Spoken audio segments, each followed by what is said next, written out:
Good morning, everyone. Vance Stallings with the law firm of Sims Showers, serving clients from our offices in Baltimore, Washington metro area, and now the Hampton Roads, Virginia area. Good morning to you all. I've got my cup of coffee. Everything's coming up to speed now, getting off to a good start this Friday morning. That's good. Listen, I'm putting together a webinar series right now on some year-end type stuff and dealing with current realities in regard to politics, in regard to other things that might affect your family and estate planning. And I just wanted to give you kind of a heads up on a webinar that I'm putting together that you might want to be watching for an invitation for coming up in the not too distant future. I'm titling this one Estate Planning and After the 2020 Elections. And of course, that's kind of a presumptive title, isn't it? Because after is kind of maybe getting a little bit ahead of myself. But dealing with what are the presumptive realities of where we are and what that might mean to us. So putting together something in regard to estate planning and some of the potential changes that are out there, because I really do think that there are some. So I'm not going to put out a whole big long presentation today. Just wanted to give you a few pieces of that.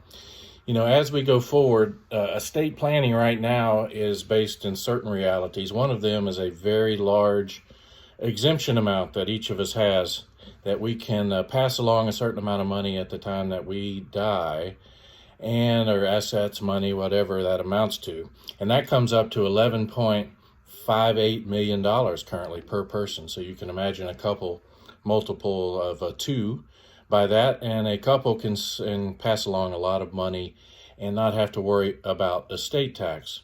Well, there's a lot of potential for what's going to happen with that, and that's in flux.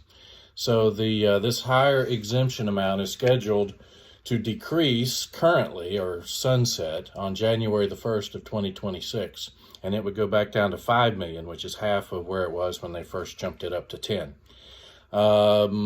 As a candidate, Joe Biden has said that the estate, gift, and generation skipping tax exemption amount would be set down as low as $3.5 million per individual, while the exemption amount for gifts might be set even lower at $1 million.